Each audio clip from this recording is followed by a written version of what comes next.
Day 188 of being a woman! Ah! Day 188 of being a woman. I'm about to go speak at the Forbes Power Women Summit. Woo! Dylan Mulvaney is a trans TikToker with over 8 million followers. He's known for his series Days of Girlhood, and the episodes are named Day 1 of Being a Girl, and now it's Day 200 of Being a Girl, and it contains him trying out things that he thinks women do. Earlier this month, he was invited to speak at the Forbes Women's Summit. It's an annual event where Forbes invites influential women to speak, talking about issues that's facing women. And just to give an example, the actress Blake Lively was invited to speak about human trafficking. So why was Dylan there? Trees? I love them. Water? Lakes? I love them.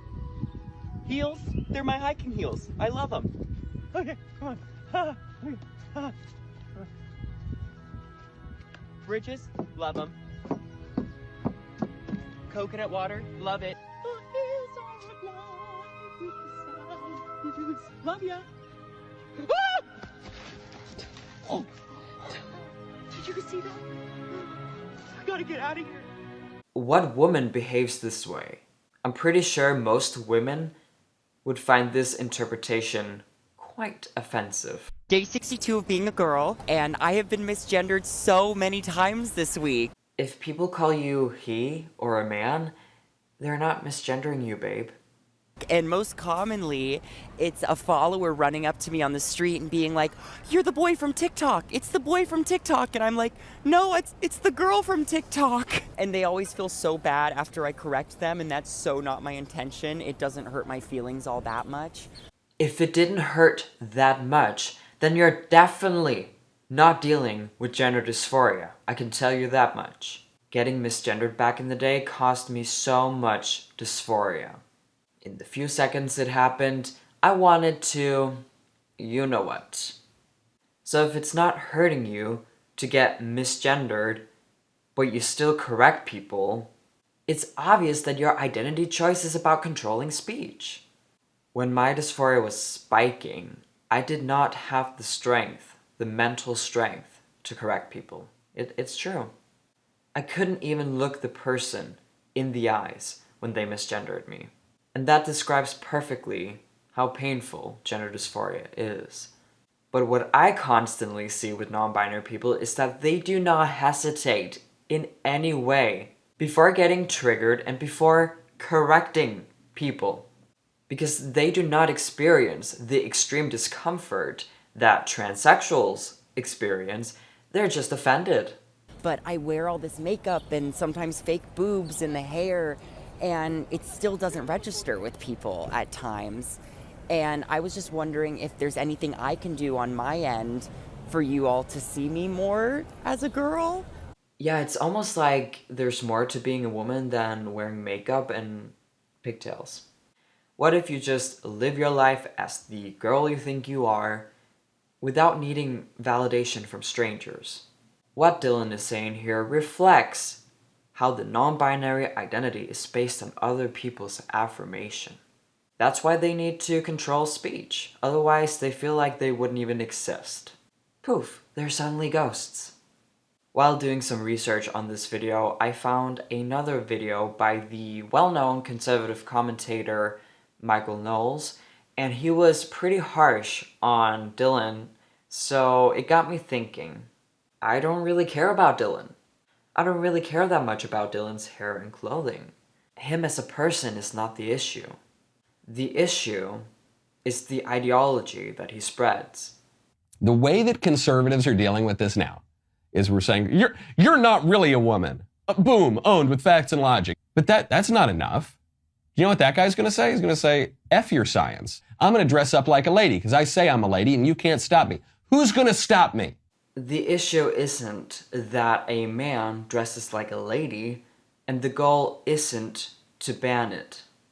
What I think the goal should be is to not let the next generation get brainwashed by this woke ideology. And this is where we get to what the real conservative response has to be. Who cares? Who cares if I'm dressing up like a woman? Me. I care. Who's going to stop me from dressing up like a woman and behaving this way? Me. I would very happily stop you from doing that. I think that you, sir, and all men out there, have an obligation not to behave that way. You have an obligation not to go outside in little booty shorts and a bra and a big silly wig and lipstick and pretend to be a woman. No, Dylan and other non-binary people, they have every right to dress like that. Because it's within the law.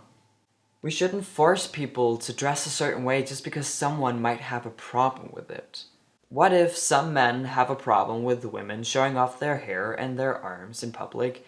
Should we make women cover up then? No, because we don't live in Iran. I am willing to wield the force of culture and standards and norms and the state to stop you from doing that. Do you hear yourself? You sound like an imam. That's the conservative response. That's the only way you're going to stop it. You're not going to stop it by winning some debate on YouTube or TikTok. And you're not going to stop it by showing someone some statistics and citing some stupid data set about chromosomes, okay? You're going to win it by pointing out that whatever bizarre perversions are going on in this dude's head, he has a duty and an obligation not to express them, certainly not to express them in public. And then the only other way you're going to win it is by wielding political power to say, no, you don't get to do it. This is where you're wrong, my friend. Non-binary people are desperate, getting validated or affirmed by regular people. The entire identity is based on it, actually. The reason why it seems like many people believe in more than two genders and believe that non-binary is a real thing is because non-binary activists are using demanding and controlling tactics. But if we educate the general public in science, biology, and the truth, more and more people would wake up and not comply to the non-binary ideology. In that way, we're taking away their power. And when the trend is naturally, not a trend anymore, no one will identify as non-binary. But you're right. Your way of doing it is a conservative response, to ban things you don't like. Do you know who else shared the same response? The far left. It's not gonna get you anywhere, because most sane people would not get on board with just banning things you don't like. That's how the real world works. I never thought I would defend a non-binary person. But the thing is, there is a difference between criticizing an ideology and criticizing people personally. I would much rather criticize ideology, ideas that I think are bad, and I want to explain to you all why I think they're bad. That's all I have for today's video. I really hope you liked it. Leave a comment down below, and remember to hit subscribe.